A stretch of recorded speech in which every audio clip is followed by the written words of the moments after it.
अनुराग। अनुराग। हम्म। हाँ भैया। अरे ये 1 महीना हो गया, रिव्यू क्यों नहीं चल रहा है? सॉरी भैया, वो सर्टिफिकेशन की तैयारी कर रहा था तो रिव्यू नहीं कर पाया। हम्म। ब्रोकन टीवी हमारा लाइफ ऑल्टरिंग क्रिटिकल इवेंट है। तो जब तक मोनेटाइजेशन ऑन नहीं हो जाता तब तक हम रिव्यू स्किप करना अफोर्ड नहीं कर सकते, समझे? हाँ भैया, समझा। चलो चलो चलो, मुंह धो के आओ फटाफट। एस्पिरेंट्स, पिक्चर्स, ये मेरी फैमिली और पंचायत जैसे दिल को छू लेने वाले वेब शोज के बाद में टीवीएफ लेके आए Kota factory season 2। And this is a tribute to all engineering students. ये केवल टीवीएफ से एक्सपेक्टेड था। टीवीएफ के फाउंडर अनुराग कुमार और जितेंद्र शर्मा को मिला करके ऑलमोस्ट इनके 50% लोग आईआईटी से हैं। सो इन लोगों ने वो लाइफ जी हुई है, आईआईटी की प्रिपरेशन करना, कोटा में रहना and all that. Now this is not a web show. ये लाइफ केवल उन हजारों स्टूडेंट्स की नहीं है। ये स्टोरी है उन लाखों बच्चों की जो आईआईटी की प्रिपरेशन कर रहे हैं, कोटा में रह के, बाहर रह के, उन पेरेंट्स की जो कई सारे सेक्रीफाइसेस करते हैं, उन टीचर्स की, पीजीज की, कोटा की कचौरी की, दोस्ती की, स्ट्रगल की, फेलियर्स की, टॉपर्स की। So this is all about that. Kota factory season 2 start होता है जहां पे सीजन 1 खत्म हुआ था। वैभव जो हमारा हीरो है वो प्रोडिजी छोड़ करके माहेश्वरी कोचिंग क्लासेस में आ गया है। नए स्ट्रगल्स हैं, नई दोस्ती है, नए प्रॉब्लम्स हैं, टीचर्स वगैरह, बहुत सारे कुछ नया, सब कुछ नया देखने को मिलेगा। The best part in this season 2 which I like the most is कि यहाँ पर लड़कियों का जो आईआईटी एस्पिरेंट्स लड़कियां, उनका एस्पेक्ट काफी अच्छे से बताया। नॉर्मली क्या होता है कि आईआईटी यानी लड़के दिमाग में आते हैं, बट यहाँ पर कि लड़कियां भी एग्जिस्ट कर रही है, वो भी उतनी प्रिपरेशन कर रही है, लड़कियां भी आईआईटी की कोचिंग में जा रही है, आईआईटी क्लियर कर रही है, दे आर आईआईटियंस। और उनकी स्ट्रगल्स एंड एवरीथिंग बहुत ब्यूटीफुली पिक्चराइज की है, और यही सत्य भी है। सो जितेंद्र शर्मा इस मेन मेन लीड में है एज जीतू सर और जीतू भैया। इस सीजन में जीतू भैया का एक नया एस्पेक्ट देखने को मिलेगा। So with no spoilers, go and watch the web series. I'm not going to reveal anything, but only one thing I would like to say, तू भैया का जो करेक्टर पोर्ट्रेल किया है जितेंद्र शर्मा ने, इट इज फंटास्टिक। एक एक फ्रेम में, एक एक डायलॉग में ही वॉज परफेक्ट, ऑसम। और इस बार वो ऑलमोस्ट गॉडली फिगर में गया है। मयूर मोरे ने बहुत अच्छा अपना जो वैभव वाला पार्ट प्ले किया है। नाउ इन सीजन 2 वो, क्योंकि सीजन 1 में दिखाया था कि वो जीतू भैया से काफी ज्यादा इम्प्रेस है। Now he has gained few qualities of Jeetu Bhaiya. Now he is giving life coaching to others. वो देखना बहुत इंटरेस्टिंग होगा। एहसास चन्ना शिवांगी के रोल में है, जो मेडिकल की तैयारी कर रही है। एहसास चन्ना को अगर आप पहचानते हैं तो she was child artist in कभी अलविदा ना कहना, माय फ्रेंड गणेशा एंड फूंक का जो क्यूट ब्यूटीफुल सा बॉय था, वो एक्चुअली एहसास चन्ना है। तो एहसास चन्ना अब फैंटास्टिक एक्ट्रेस हो गई है। उसने बहुत सारे, बड़े होने के बाद बहुत सारे अच्छे अच्छे प्रोजेक्ट्स में काम किया। टीवीएफ के साथ बहुत टाइम से एसोसिएटेड है। इस सीजन में my personal favourite is one scene जहां पे वो मीना को समझाने के लिए जाती है। वहां उसके गुस्सा, उसका एटीट्यूड, उसका कूल डाउन रह करके चीजों को समझाना, एवरीथिंग उसने बहुत बहुत शानदार तरीके से किया है। इनका के रोल में है रेवती पिल्लई। वो क्यूट चबी सी, बहुत अच्छी सी लगी है। और मेरे ख्याल से उनका रोल बहुत ज्यादा वहीं पे था कि वो सॉफ्ट। एक अगेन एक, हाँ, सॉफ्ट एस्पिरेंट है and she is love interest of Vaibhav. So she has done very good in that. Ranjan Raj ने मीना का रोल प्ले किया है, एंड उन्होंने जो उनकी रियल लाइफ है उनसे बहुत दूर एक डिस्टेंट रोल प्ले किया है, एंड बिकॉज ऑफ दिस वो जब भी आपको दिखाई देंगे तो आप सीन के अंदर इंडल्ज हो जाओगे। एंड वैभव के और मीना के एक और फ्रेंड है उदय, उनका रोल प्ले किया है आलम खान ने। और Alam Khan is the kind of comic backbone of this whole cast, whole series, I must say. So अगर उनके जो भी डिलीवरीज हैं वो बहुत ही केमिकली सुपीरियर हैं। आप कभी भी मतलब आप टाइमिंग मिस नहीं करते। आलम खान ने कभी भी टाइमिंग मिस नहीं करी और एक्सप्रेशंस बहुत ही अच्छे हैं, स्पेशली 5वां एपिसोड। बिकॉज 5वें एपिसोड के अंदर उनको बहुत ज़्यादा स्क्रीन टाइम दिया गया है। वो एक स्कूटर वाला सीन है जिसमें वो बोलते जाते हैं एंड चलते जाते हैं, तो वो जो सीन है वो आपको आपके पढ़ाई के दिन याद दिला देगा। और वहां पे एक बहुत अच्छा अनुराग, वहां बहुत अच्छा डायलॉग है। एक बार कोई मंगलानी करके स्टूडेंट है जो टॉप किया है, और उदय उदय का एक डायलॉग है, यार एक गुप्ता बंसल तक तो ठीक था, आप सिंधी भी टॉप करेंगे क्या?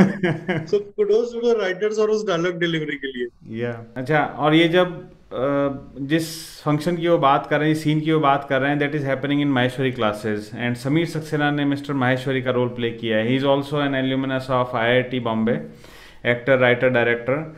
एंड उनके चेहरे के ऊपर जो आप जो उनको फ्रेम देखते हो एक बिजनेसमैन का, वो वाला फ्रेम उनका कहीं से कहीं तक मिसमैच नहीं होता है। And he is into that frame only, like he thinks about business every now and then. Nitin, like इतनी बात अपन ने कास्ट की करी, तो since we have seen the cast from season 1 to season 2, ये जो कैरेक्टर्स प्ले हुए हैं यहाँ पे, उनके मेकअप मैन को मैं थम्स अप बोलना चाहूँगा, प्रियदर्शनी मजूमदार। बिकॉज लाइक ये जो लोग बाग हमको दिखाई दिए हैं, आलम खान, रंजन राज, एहसास चन्ना, रेवती पिल्लई, ये अपने उम्र से काफी छोटे और काफी बड़े वक्त वक्त को बेसिकली वो 11th स्टूडेंट तो है नहीं। हाँ, यू नो, राइट। और समीर सक्सेना का भी उन्होंने कॉस्ट्यूम डिजाइनिंग बहुत शानदार की है। एंड जब हम कास्टिंग की बात कर रहे हैं तो इसमें एक बहुत एक अच्छी कास्ट है। वो Kota himself is a character, right. Kota अपने आप में यहाँ पे एक शहर नहीं है, कोटा करेक्टर है। कोटा स्टोरी के साथ पूरे टाइम है, और कोटा की कचौरी इटसेल्फ इज ए करेक्टर। वो एक एक जगह एक डायलॉग है बहुत अच्छा, जब वैभव इसको वर्तिका को बोलता है, can I buy you a kachori, this can happen only in Kota.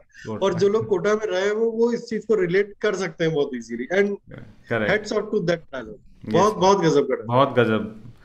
मतलब मानना पड़ेगा, राइटर्स सौरभ खन्ना और अभिषेक यादव ने उस एस्पेक्ट में बहुत शानदार काम किया है।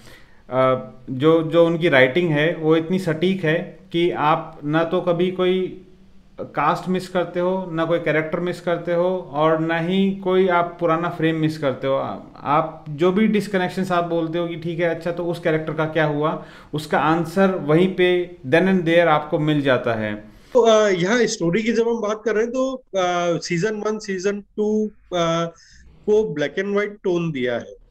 सो अनुराग, व्हाट इज योर टेक कि ये ब्लैक एंड व्हाइट टोन क्यों है इसके अंदर? कि जब भी सीजन का स्टार्ट हुआ था, so in season 1 as well, जब जैसे माहेश्वरी क्लासेस के अंदर दिखाते हैं, it all goes black and white. That means कि the aspirant is about to take his journey and take his whole year towards like preparation of IIT। So जो उतना time है वो बिल्कुल like colourless and black and white दिखा है, because उसके पास बंदे के पास तैयारी के अलावा कुछ भी नहीं है। मुझे क्या लगता है कि कोटा में जब ये कोचिंग का सिस्टम चालू हुआ था, 1985 में हुआ था। So black and white tone देकर के they wanted to cover a bigger larger audience. जो लोग आज 40-45 में है, उन्होंने कभी उस जमाने में 90s में जब कोचिंग की थी, जब ये पीक में था, उनको भी एक नॉस्टैल्जिक फील कराने के लिए उसको ब्लैक एंड व्हाइट टोन दिया है। Yeah, means we should ask audience in that case, like please do write in comments ki what do you feel, and if we are talking about the black and white thing, Jerin Paul ने once again काम बहुत अच्छा किया है। A few times जब वो traffic को cover करते हैं तो ड्रोन शॉट्स बहुत अच्छे हैं, but it goes very monotonous with what Kota factory season 1 में जो हमने देखा था उससे। So cinematographer also plays a very important role in storytelling. बिल्कुल मर्ज्ड सिनेमाटोग्राफी है, like it is submerged into the topic. And when we talk about like things are submerged, तो गौरव गोपाल झा जो कि TVF के शायद इन हाउस पर्सन हैं, और single handedly उन्होंने बहुत सारे सीरीज़, ये मेरी फैमिली, गुल्लक जैसे कुछ शोज़ हैं जिनमें उन्होंने और काम किया है। सो उन्होंने सिंगल हैंडेडली सब कुछ स्ट्रीमलाइंड रखा है। राघव सुब्बू इस शो के डायरेक्टर है, सीजन 1 सीजन 2 दोनों इन्होंने डायरेक्ट किया है। ब्यूटी ऑफ दिस शो की जब आप इस शो को देखने बैठते हो तो आपको ये नहीं लगता कि आप स्क्रीन पे कुछ देख रहे हो, you are well into that show. आप अपने आप को वहां कहीं कोटा में खड़ा पाते हो इन सब कैरेक्टर्स के बीच में, which is the I think the beauty of this show. Makers ने, डायरेक्टर ने एक बहुत स्ट्रॉन्ग कनेक्ट बनाया है अपनी ऑडियंस के साथ में, और आपके आसपास के सारे कैरेक्टर्स हैं, जो कैरेक्टर बिल्डअप है, मतलब मुझे लगता है कि डायरेक्टर का एक स्टोरी टेलिंग में बहुत बड़ा पार्ट वहां है कि अपने कैरेक्टर्स को बिल्डअप करे। जीतू भैया का एक गॉडली कैरेक्टर दिया, but still he is not out of the world. So coming on to the verdict, final verdict, so for me, watch it in the पहली फुर्सत, फिर watch it twice, thrice, and whenever you are in a good mood और a bad mood, जब आपको इच्छा हो रही है बार बार देखो, ये 50 बार देखने लायक चीज है। अनुराग क्या कहते हो इस बारे में? Yes, means you are very right to the point. मैं अब तक ये सीरीज 2 बार देख चुका हूँ, सीजन 2 2 बार देख चुका हूँ। एंड 2 बार देखने की वजह है कि डायलॉग्स जो लिखे हुए हैं उनको जैसे पोर्ट्रेट किया, like I was preparing for my examination. उस टाइम पे मैं मुझको लगा कि एम आई प्रिपेयर्ड और not, so I really went back to see episode 3 and 4 कि boss I want to get prepared, mentally prepared होना चाहिए इंसान को। फैमिली के अंदर बंदों को, मीन्स पेरेंट्स को मैं एडवाइस देता हूँ कि प्लीज़ इसको एक बार देखें। आपके बच्चे करियर एस्पिरेंट बन रहे हैं, like they are going for bigger exams, what problems they may be facing and you are not talking because you are jaw locked. So वो चीज़ अब ब्रेक करने का टाइम आ गया, and this is one thing which this show tells you. ये series आपको हंसाएगी भी, रुलाएगी भी, जिंदगी सिखाएगी, दोस्ती, पेरेंट्स का सपोर्ट सिस्टम बताएगी, टफ सिचुएशंस में कैसे डील करना है बताएगी। सक्सेस जरूरी है पर बिना उसके जिंदगी खत्म नहीं होती है, ये बहुत मेजर पॉइंट ये चीज सिखाएगी। So go and watch and like, subscribe and share the channel broken TV. Exactly. Bye bye. And finally जाने से पहले, जीतू भैया आपका 1 सितंबर को हैप्पी बर्थडे था, तो happy birthday for you. Happy birthday Jiten Sharma.